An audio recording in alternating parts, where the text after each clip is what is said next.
Okay, time for our evening walk. Let's see how he does. Okay, we're at the corner. Let's see how he's pacing. Moving pretty fast.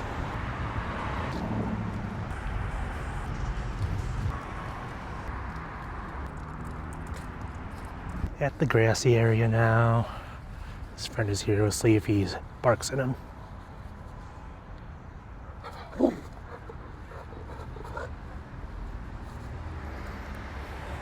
Okay.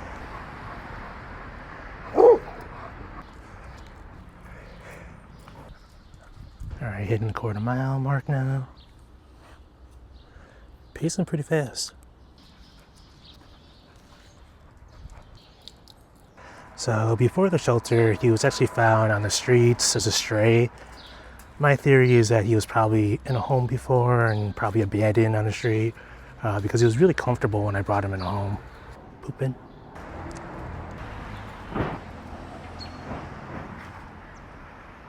Another reason why I think he might have been abandoned is because he loves people. He loves people so much. Meeting people is his favorite thing.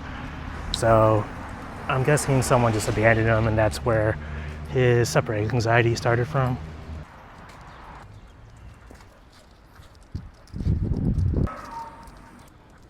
About a half mile now. Let's see where he's at. Thinks we're going into the car again. He's obsessed with car rides. That's why he's always looking for the car. Yeah, when I brought him home, he jumped right on the bed, jumped right on the couches, he knew what he was doing, so. Fine, we'll stretch here. Let's see how we're pacing. I think he wants that pizza. All right, back home. Let's see how we did. Pretty speedy today.